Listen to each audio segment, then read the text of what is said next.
ونتوكل عليه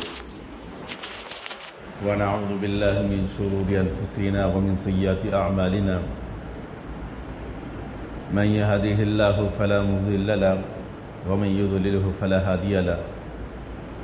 ونشهد أن لا إله إلا الله وحده لا شريك له ونشهد أن سيدنا وسندنا وحبيبنا ومولانا محمدا عبده ورسوله أما بعد قال الله تبارك وتعالى في القرآن المجيد والفرقان الحميد بسم الله الرحمن الرحيم يا أيها الذين آمنوا كتب عليكم الصيام كما كتب على الذين من قبلنا لعلكم تتقون صدق الله العظيم قال النبي صلى الله عليه وسلم الصوم لي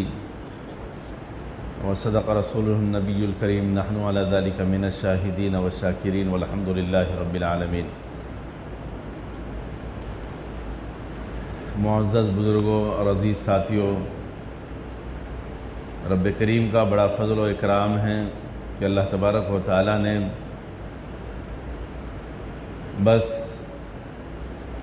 بالکل بہت ہی قریب ماہ رمضان کو ہمارے پاس کر دیا ہے۔ بس 2-4 دن کے اندر ہم ماہ رمضان مبارک میں داخل ہو جائیں گے۔ ہم نے بارہا ماہ رمضان مبارک کی برکتیں، رحمتیں اور سعادتوں کے بارے میں سنا اور اس کی فضیلتیں اور اللہ رب العزت کی طرف سے انعامات کے بارے میں ہم نے بہت سے علماء اکرام سے اس بارے میں بڑی ہی تفصیلی گفتگو سنی۔ مقصد زندگی ہم کو سمجھنا ہے اور اپنی زندگی کا ایک اصول اور ضابطہ بنانا ہے، کیونکہ اللہ رب العزت نے اس کائنات کو ایک اصول اور ضابطے اور ایک قانون کے تحت بنایا ہے کہ ہوا اپنے حکم یعنی خداوندی کے حکم کے مطابق ہی چلتی ہے، سورج اللہ کے حکم سے نکلتا ہے اور غروب ہوتا ہے، زمین و آسمان کا ذرہ ذرہ اللہ کے حکم کا محتاج ہے،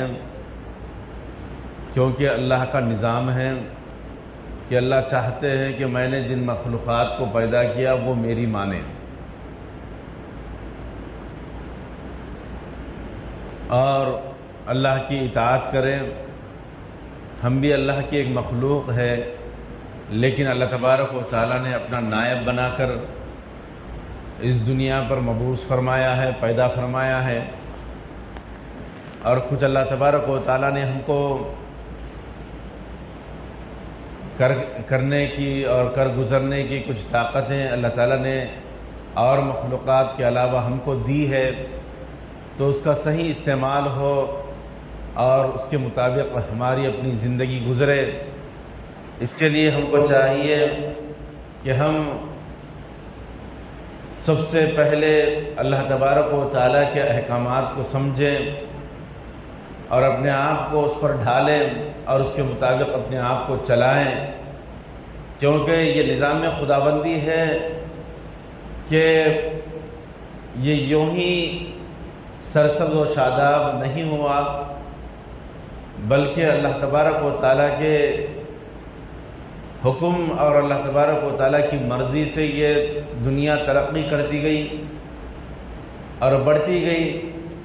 یہ دنیا مختلف اوقات میں مختلف طریقے سے اس کا رد و بدل ہوتا گیا۔ بڑی بڑی قومیں، بڑی طاقت والی قومیں اس دنیا میں آئی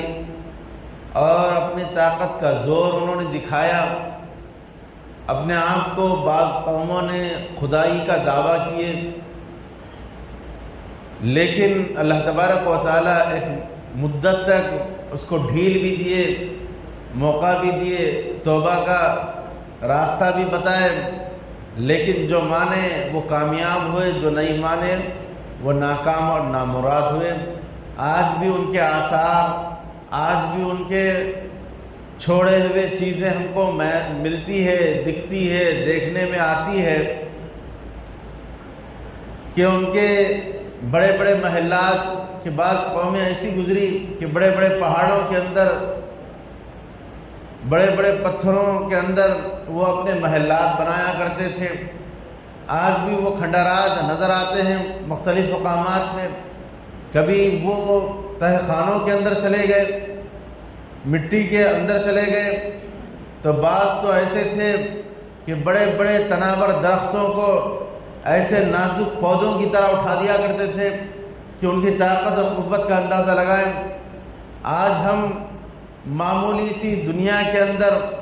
پڑھ کر اور ہم کچھ سمجھ کر یہ کرتے ہیں کہ ہم بہت کچھ کر رہے ہیں، لیکن ہم سے زیادہ طاقتور، ہم سے زیادہ ہوشیار اور ہم سے زیادہ کاریگر لوگ گزرے ہیں۔ یہ جتنے بھی ہم علوم کہتے ہیں، جتنے بھی ہم فن کہتے ہیں، یہ سب کے سب کیا ہے؟ ایک فن ہے، کام ہے، ایک ہنر ہے۔ بلڈنگ بنانا ہے، کار بنانا ہے، یا کوئی چیز کو وجود میں لانا ہے، یہ ایک کاریگری ہے، ایک محنت ہے۔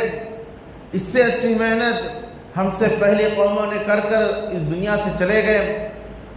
لیکن جو اللہ کو مانے، اللہ کے رسول کو مانے، وہ کامیاب ہوئے، کیونکہ اللہ کا ایک منشا ہے، اللہ کا ایک منشور ہے، اللہ کا ایک اصول ہے، اللہ کا ایک ضابطہ ہے کہ اللہ تبارک و تعالیٰ نے ساری انسانیت کو جو پیدا فرمایا اس کے بعد اس کو خالی نہیں چھوڑا، بلکہ ان کی تعلیم، تربیت اور ان کا مکمل انتظام کیا، اور ان کو بتایا کہ تمہیں دنیا کے اندر رہنا ہے تو کیسے رہنا ہے، تمہیں اس دنیا کے بعد کچھ اور بھی آگے ایک دنیا آنے والی ہے، قیامت آنے والی ہے، اس میں جزا و سزا کا فیصلہ ہونے والا ہے،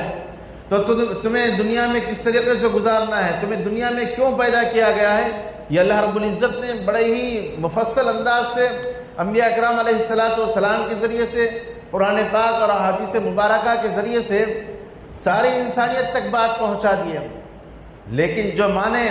اور اس کے اوپر عمل کیے وہ کامیاب ہوئے، اور جو نہیں مانے اور اس کو نہیں سمجھے، اپنی زندگی میں مگن ہو گئے اور اپنے آپ کو ہی سب کچھ سمجھنے لگے، اور اللہ تبارک و تعالیٰ کی ڈھیل کو اور اس کی چھوٹ کو ہم یہ سمجھنے لگے کہ اب ہم ہی طاقتور ہے، اب ہم کن فیکن کے مالک ہیں، ہم ایجاد کرنے والے ہیں، ہم طرح طرح کی چیزوں کو بنانے والے ہیں، بڑے بڑے محلات کو بنانے والے ہیں۔ یہ جو ہمارے ذہنوں کے اندر خاکہ آ گیا، یہ ایک نفسانی خواہشات کی وجہ سے، اور دوسرا نفس کے اوپر شیطان کے غلبے کی وجہ سے، کیونکہ شیطان سے زیادہ ہمارا نفس بڑا ہی بے قابو ہوا کرتا ہے۔ شیطان تو راستہ بتاتا ہے، لیکن نفس بڑا موٹا ہو جاتا ہے۔ اس کے لیے اللہ تبارک و تعالیٰ مختلف انداز میں یہ سمجھانے کے لیے کہ اے انسانوں، تم سب کچھ نہیں ہو، تم کو جو طاقتیں اور جو قوتیں اور جو کچھ کر گزرنے کی صلاحیتیں ہیں وہ تمہاری نہیں ہیں، بلکہ یہ میری ہے۔ میں نے تم کو عارضی طور پر دیا ہے، بس تمہاری مختصر سی دنیا ہے، اس کے اندر تم ملوث ہو کر اسی کے اندر پڑھ کر سب کچھ سمجھنا نہیں ہے، بلکہ مجھے بھی یاد کرنا ہے۔ تو اس کے لیے اللہ رب العزت نے ہم کو مواقع فراہم کرتے گئے۔ ایک تو انبیاء علیہ السلام کے ذریعے سے ساری زندگی کے نشیب و فراز کو اللہ تبارک و تعالیٰ نے سمجھایا۔ دوسرا کہ جیسے جیسے معصومیت، ہم بچے ہوتے ہیں، چھوٹے ہوتے ہیں، اس کے بعد ہمارا کیا معمول ہونا چاہیے، ہماری زندگی کا کیسے طرز زندگی ہونا چاہیے، اس کے لیے بھی اللہ تبارک و تعالیٰ نے ہم کو بتایا۔ لیکن جو ہمارے بڑے ہوتے ہیں، ہمارے والدین ہوتے ہیں، ہمارے پیرنٹس ہوتے ہیں، ان کو چاہیے کہ ہم اپنے بچوں کو کس طریقے سے ان کی نشو و نما کی جائے، ان کو کیسے دینی مزاج بنایا جائے، کیونکہ منشأ خداوندی کو ہمیں سمجھنا ہے۔ جب ہم سمجھے ہوئے ہوں گے، جب ہم اس بات کو ہم عمل کرنے والے ہوں گے، تو پھر ہم کو اپنی اولاد پر، اپنی نسلوں کو سدھارنا اور ان کو سمجھانا آسان ہوتا ہے۔ تو یہ ایک راستہ تھا۔ جب عمر گزری، جب باشعور ہوئے، تو ہم خود مکلف ہوئے کہ اللہ تبارک و تعالیٰ خود ہم کو مکلف بنایا کہ تم وہ چیز حاصل کرو جس میں تمہیں دنیا میں بھی نجات ملے اور آخرت میں بھی نجات ملے۔ اب اس کے لیے جب بچہ جوان ہو جاتا ہے تو اس کے لیے نماز فرض ہو جاتی ہے، اور اسی طریقے سے جب وہ کمانے لگتا ہے، کچھ جمع پونجی بچتی ہے تو اس کے اوپر زکوٰۃ فرض ہو جاتی ہے۔ اسی طریقے سے اللہ تعالیٰ نے مختلف امور، مختلف اوقات سے اس کو آشناس کراتے گئے کہ تو جانتا جا اور تو عمل کرتا جا۔ اسی طریقے سے ایک عمل روزے کا ہے۔ اللہ تبارک و تعالیٰ نے جیسے ہی بچہ باشعور ہو جاتا ہے، جوان ہو جاتا ہے، اب اس کے اوپر روزہ رکھنا فرض ہو جاتا ہے، بغیر کسی تکلف کے اس کو روزہ رکھنا فرض ہو جاتا ہے۔ تو اب ہم یہاں رک کر سوچیں کہ اللہ تعالیٰ نے ایک ترتیب، ایک نظام العمل بنایا کہ ہم نماز کیوں پڑھ رہے ہیں، عبادتیں کیوں کر رہے ہیں، زکوٰۃ کیوں ادا کر رہے ہیں، روزہ ہم کیوں رکھ رہے ہیں، اللہ کے احکامات کی پابندی کا کیوں ہمیں طریقہ بتایا جا رہا ہے۔ اس بات کے اوپر اگر ہم غور کریں تو ہم کو اس بات کا اندازہ بخوبی ہو جائے گا کہ ہم کچھ ہمارا اپنا نہیں ہے، اور نہ ہم یہاں رہنے کے لیے آئے ہیں، اور نہ ہی ہمارے اندر کوئی ایسی صلاحیتیں، طاقتیں نہیں ہیں جو ہم اپنے آپ کو سب کچھ سمجھ جائیں، یا ہم جو کر رہے ہیں ہم اسی کو سب کچھ سمجھ جائیں، اور اسی کے اوپر ہم اپنی نفسانی جو نفس ہے ہمارے اس کو موٹا کر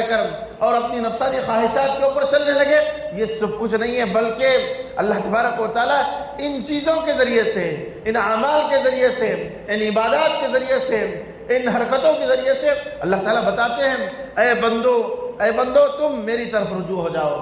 مجھے بلاؤ، میرے قریب آ جاؤ، میں تمہارے پاس قریب آنے کے لیے تیار ہوں۔ تم ایک قدم آگے بڑھاؤ، میں تمہیں دوڑ کر تمہیں اپنے سینے سے لگانے کے لیے تیار ہوں، لیکن تم اس بات کو سمجھو، اس بات کو فکر سے، غور سے اس بات کی اہمیت سمجھو کہ تم کیوں پیدا کیے گئے۔ اب ان چیزوں کا ہم اپنے دل پر ہاتھ رکھ کر سوچیں، غور کریں کہ اللہ تبارک و تعالیٰ نے ہمارے ابتدائی زندگی سے دین کے کئی ایک شعبوں کو، دین کے کئی ایک کاموں کو ہمارے تئیں لگا دیے ہیں۔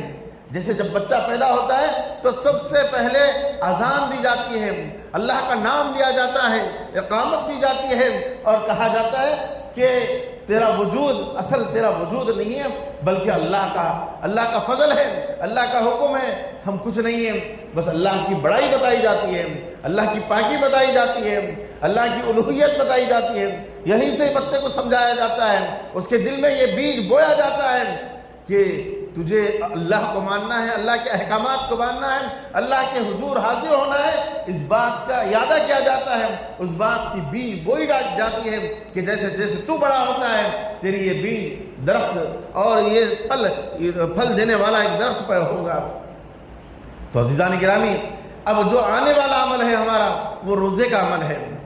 اس بات سے بھی ہماری زندگی میں جس کے کتنے سال گزر گئے، کسی کے 40 سال، کسی کے 20 سال، کسی کے 50 سال 70، جو ہماری عمریں ہیں، ہم نے ماہ رمضان کو اتنے بار دیکھا ہے، تو لہذا اب تک ہم نے کیا کیا؟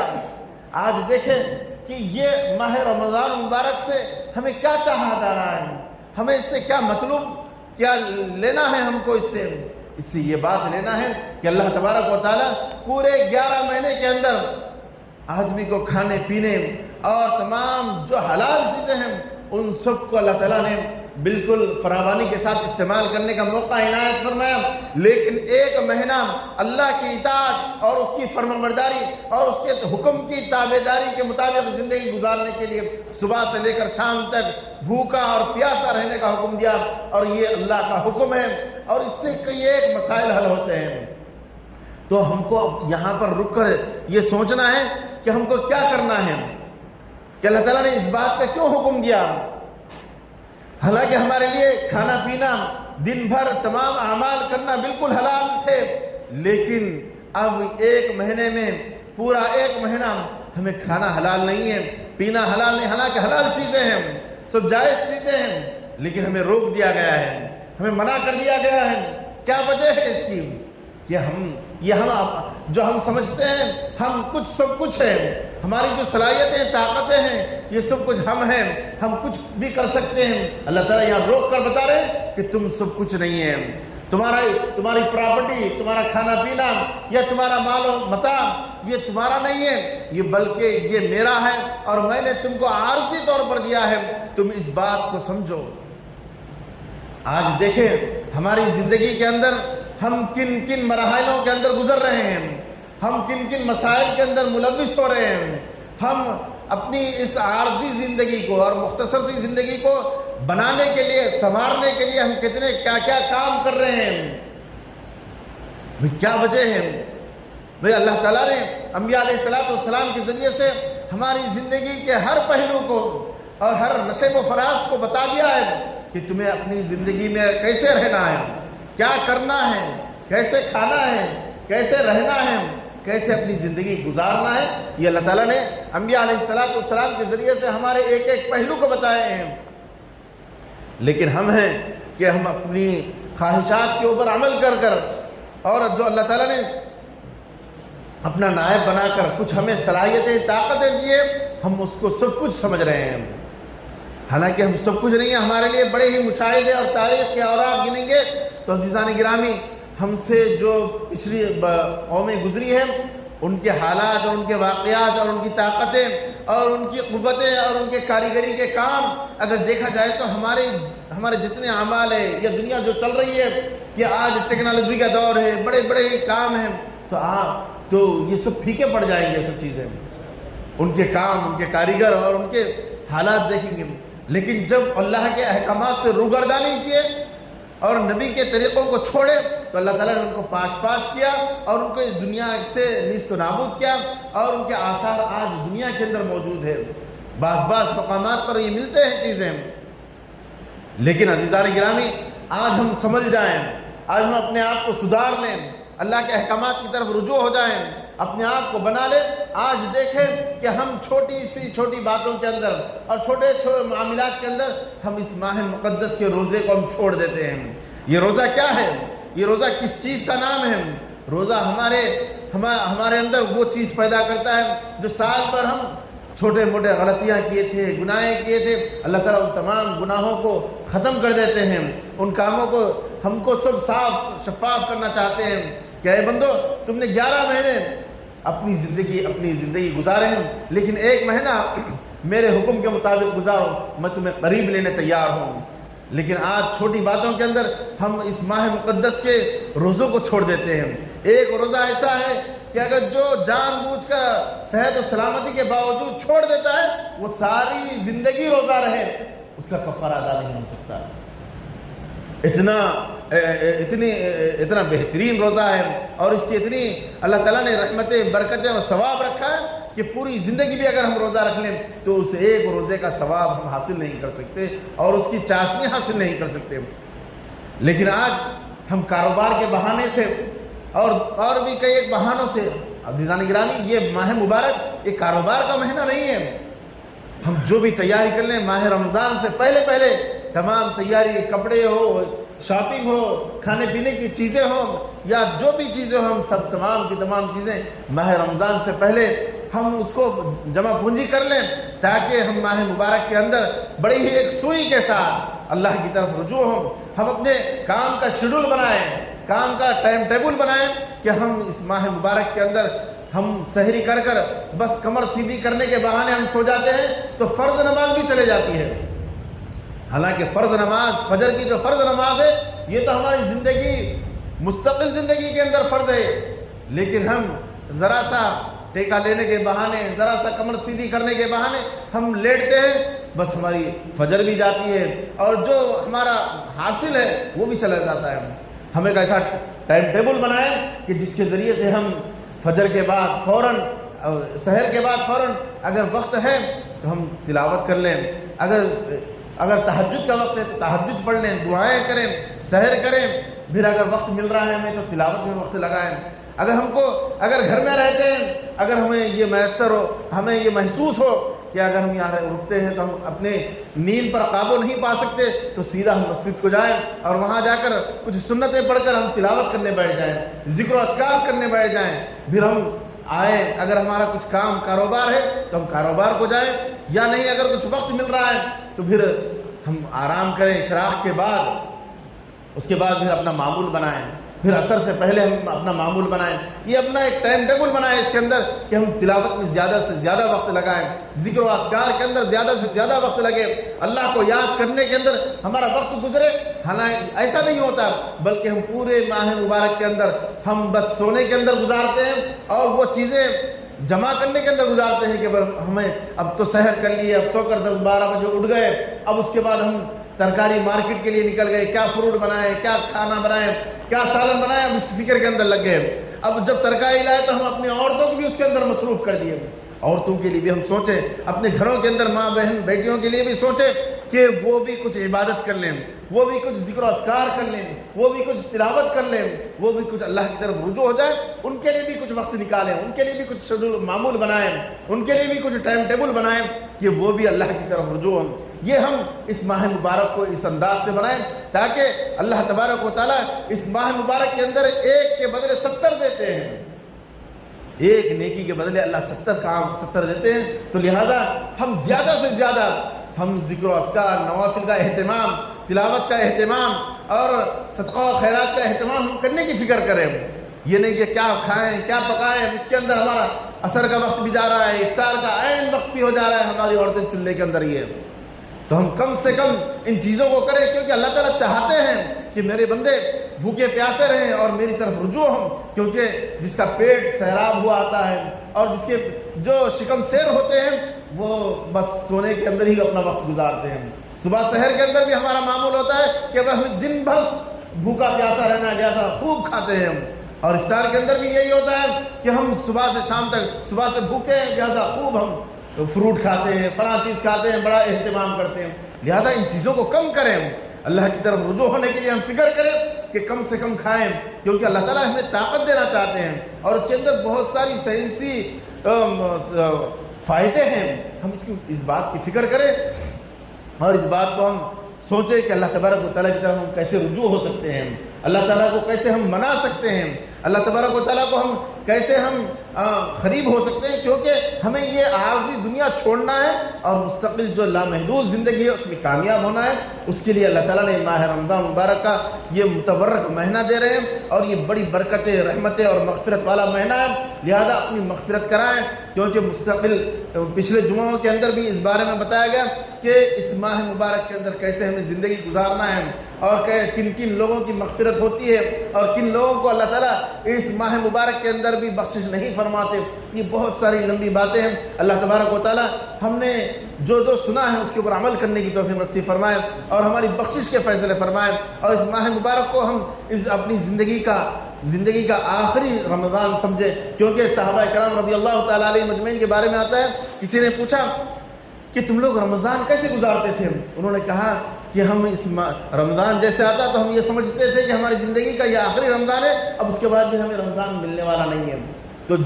جس بندے کو اس بات کا یقین ہو کہ اب میری زندگی بس یہی ہے، اس کے بعد میری زندگی نہیں، تو وہ کیا نہیں کر سکتا۔ اسی طریقے سے ہم اس بات کا اہتمام کریں، کیونکہ آج نہ بڑا چھوٹا